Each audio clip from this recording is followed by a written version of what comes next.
I promised you a surprise, right? Here we are, at the dead of night. A big house. Not haunted, I hope. But where are we? Who are we seeing? What are we doing? I'll give you a clue. It's not his back door. At least I don't think it is. Let's give it a knock, see who answers.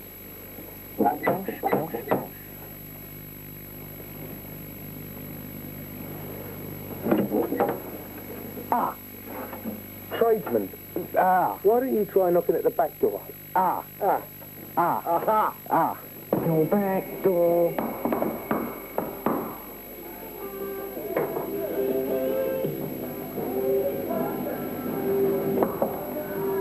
It's opening. Oh, Ian Gillan, the very man. What are you doing here? I thought you were on this mega world tour. Never mind what I'm doing here. What are you doing? I'm supposed to be having 2 days break. Well, I mean, break. Well, Ian, seeing as it's I a break. I know, but seeing as I am here, have you got time for a bit of a chat? Well, you got time for a drink? Always time for a drink with you, Ian. Then step inside, my son. I'm in. We're in, Skytrack. So this is the kitchen, is it? Well, ostensibly, yes. It's not bad. It's nearly as big as mine, you know. What is? The kitchen. Oh, the kitchen. Very nice. So what are you doing, Squire? Well, I thought I'd come and see you, drive you mad. Ian, I'm thinking back to the very first time I ever came to visit you in your home, which was way back in the days of Gillan. Mm. There's been a lot of swings and roundabouts since those days, right? Yeah. Things have changed a lot. That was actually towards the end of the Gillan band, and we've been through various incarnations of the band, all of which were fun. I had a great time working with great musicians, but the last tour we did, I listened to a tape of an interview the other day, and we did 40 dates in Britain, and it was at a time when I had some problems with my voice. I've since had my tonsils out and everything else, and it was time to call it a day. You know, music should be fun, and there was no way of progressing any further. I just didn't have the energy to start another band or do anything like that, and I think we'd done all that we could with that formation, and so I realised at that point that the best band I'd ever been in was Deep Purple, and so I phoned the guys in the band. Because I must say, I remember talking to you at that time and asking you, come on, surely one day you might get back together. Yeah. It was like, no, not for £1 million, you know. That's right. Well, I think, a lot of people remember a lot of bad things about Purple, and I think I'm as guilty of that as anyone else, because in the last year it was pretty bad. But when you get to thinking about it, the years between 69 and 72 were great. They were fantastic. So at that point, when I finished with the Gillan band, I phoned all the guys in Purple and said, what do you think? And so they weren't really ready. Richie was just doing another album with Rainbow, and John was with Whitesnake, and Ian had just joined Gary Moore. And so I went over there. We set up a meeting to talk about it anyway in Greenwich, and I got drunk, and we had a row within about 10 minutes. And that was the end of that. But the seeds had been sown up. The time you were with Sabbath, was it in your mind that you really, what you would like to do is get back together with Oh yeah, absolutely. Because we said we'd come back and talk about it a year later, and that's what we did. And by that time, I think everyone had developed the thought in their mind, and I had said to everyone, I bet you that really the best fun you ever had was with Purple, and the best band you've ever been in was Purple. So. And the biggest as well, I would imagine. Yeah, that's got a lot to do with it as well, but I think that's basically because there weren't any compromises. We found that with a lot of other bands there was never quite the chemistry, so success, I think, is not the sort of thing that you can chase and find that easily. With our kind of music, it comes out of things being fairly natural. It's difficult to set up those things, and we've all done it for enough years to know that if your music coincides with public taste, you've got to hit record, and so you're generally lucky to get 2 or 3 good years out of every 10. Now, of course, since then there have been 2 Deep Purple albums. One, in my opinion, good. One, also, in my opinion, great. Would you agree with that? Actually, there's something about Purple albums, they seem to mature well, and strangely enough, some of the tracks that we're doing live on stage from Perfect Strangers album have matured into holding their own with things like Child in Time and Smoke on the Water and stuff like that. Knocking at Your Back Door in particular was great live when I saw the show last week. It's working well. I was very pleased with the new album, House of Blue Light. We spend a lot more time on it than we ever have done. I think don't think Purple's ever been very good in the studio. It's been more of a live band, and we've always found it difficult getting those disciplines that you need in a studio. But we stuck at it this time and spent 6 to 8 months doing the album.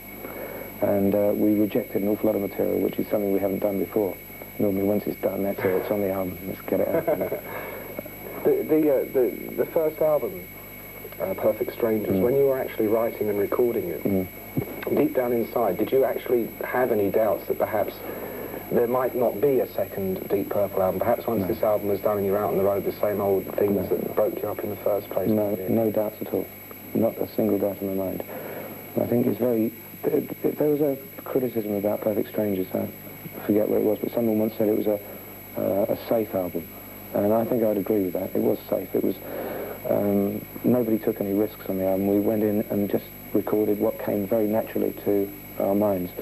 I think that was caused by, basically, that nobody wanted to rock the boat, you know. I mean, after all those years, we would, get to a crisis point and then everyone would back down a little bit. So nothing was pushed too hard in any direction.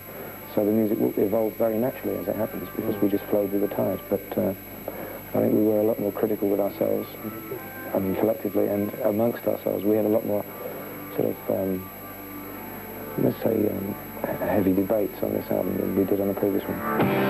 Now, I mentioned, of course, that I saw the band play in London last week at Wembley. That must be, I mean, I was trying to figure it out. It must be the first time Deep Purple have played in London with you and Richie and everybody else in the band for, well, 14 years, something like that. Since 1972. Nearly 15 years. Did you feel, I mean, were you aware of that before you went on? Did you think, oh my God? Yeah, very aware of it. I mean, I hate hometown gigs. I mean, the dressing room's full of all your mates and your family and everything else, and it's... I always remember playing in front of people I know personally. My mother comes to the show and everything else. It always makes me nervous for some reason. I get nervous every day anyway before a show. But London's kind of difficult because you suddenly realise you know everyone in the audience, every single person. For me, I remember going on and the first thing that came to my mind, I said to everyone, "Hi, welcome to the Marquee." Because, strangely enough, people in London tend to think of Wembley as a big gig. And in fact, apart from the Edinburgh Playhouse, it was the smallest show that we played on the whole of the European tour. It was the smallest show we'll play this year. And people come up and say, well, why don't you do Hammersmith Odeon, or why don't you do these rock and roll places? And I think it's a two-way thing. You get geared up to doing a show with a kind of a larger production and everything else, and new techniques, new presentation techniques and everything come into play, and you want to show the people that as well. So it's kind of a two-way thing, but I enjoyed it very much. Well, I'm glad you said that, because one of the things that really impressed me and excited me the most was the 5 happiest people in the hall almost seemed to be the band. Yeah, well, that's true. I mean, Richie was even smiling, you know. Yeah, he does. Which breaks all the rules. Does once a month. Guaranteed. It was a good job it was that night. In your days with Gillan, here it comes. In your days with Gillan, you used to do these almost biannual, massive 45-date British tours. We did never less than 200 shows a year. Right. With the Gillan Band, yeah. Which was a remarkable achievement. The fans loved it. Now, here we are, 3 years into the reformed Deep Purple. You've just done these 5 dates in Britain. That's right. That plus the Nebula makes 6. Yeah. Now, of course, everybody wants to know why. I mean, I think the general idea in a lot of Deep Purple fans' minds is that you would personally love to do it, but somebody else in the band wouldn't. Right. Well, I think you, first of all, have to accept that, whether you like it or not, and I don't, but the band is kind of based in America these days, even though we're all English. It's an American management company and American agency. And it's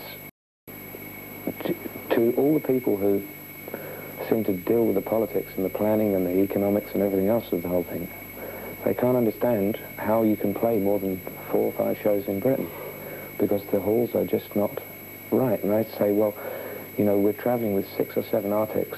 Why don't you just, like, leave 5 of them somewhere else, you know, and leave all the rest of the crew somewhere else and just take the backline guys and a couple of drivers, and why don't we do these shows? This is what everybody's really been asking.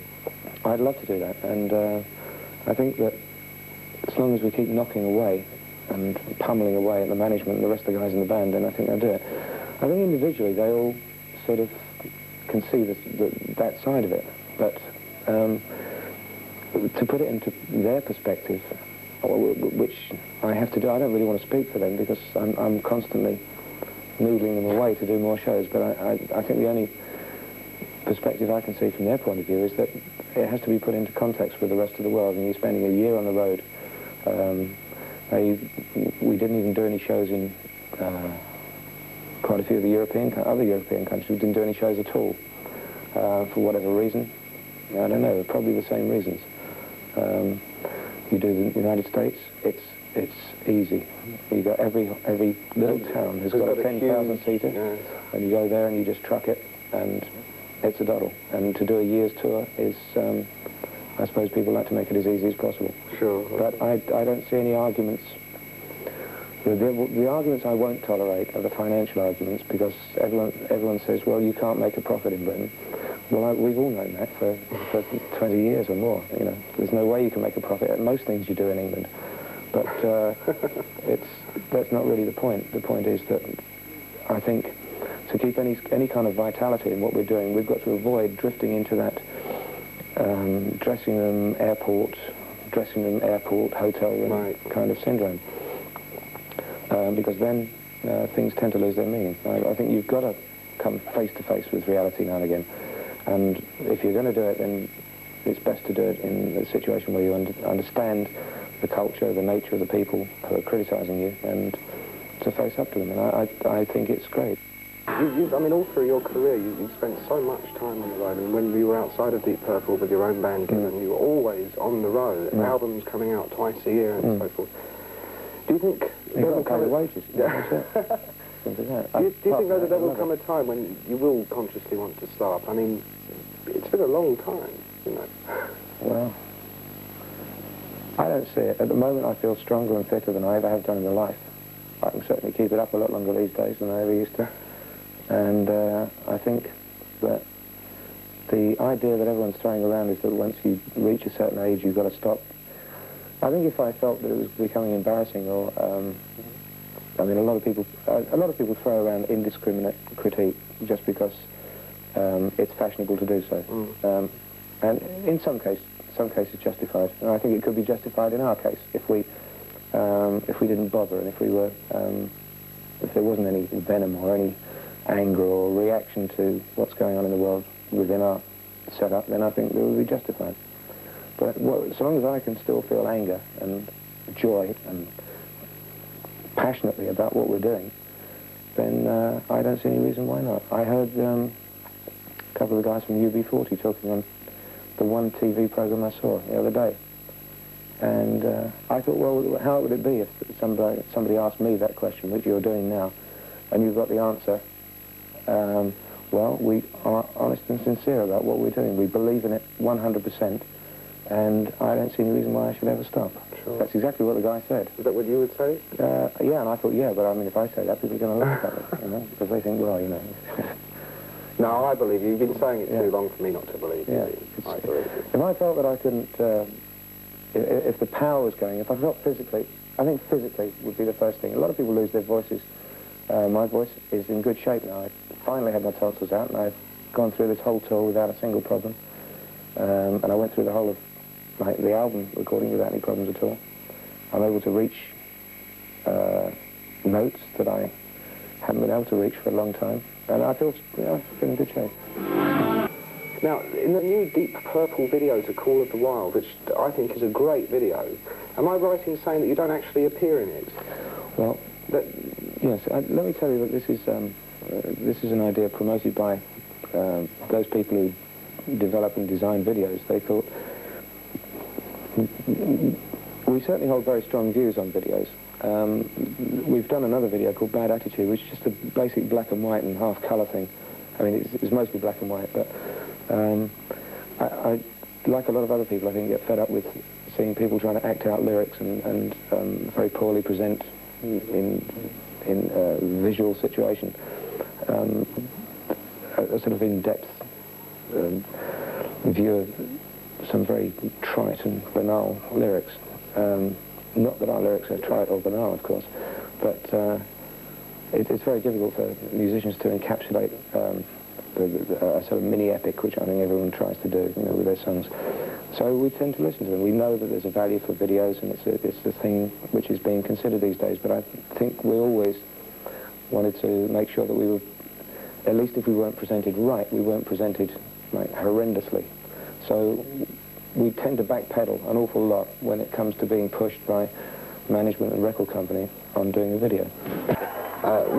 What do you do when you're not doing music? Well, that doesn't leave much of the year, by the way, but well, I listen to the radio. I mean, I listen to the radio. I don't watch TV at all, really.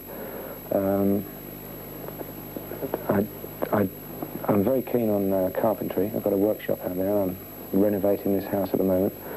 And anything else that needs doing, brickwork or whatever. Are you actually doing a lot of work on this house at the moment, then? Well, everything you see, personally I've built myself, yeah. Really? Yeah. So I must say, it's a beautiful, beautiful house. How long have you lived here? 3 years, yeah. And there's another 20 years before I finish doing what I want to do. But all the bits of furniture and everything else, I like making myself, you know. Right. And I think the other, I mean, I like playing football. But I don't get much chance of that when I'm at home. And I'm very keen on scuba diving. I go, if we're just starting, for example, an American tour, because as you know, we spend quite a bit of time over there, and you get breaks between tours and whatever. So I've taken that very seriously, and I've now passed all my exams. I'm now an advanced open water diver, and I'm now taking my master scuba diver certificate, which is going to take 5 years. It's 5 speciality courses, 1 year for each. It was the amount of time I can spare for it.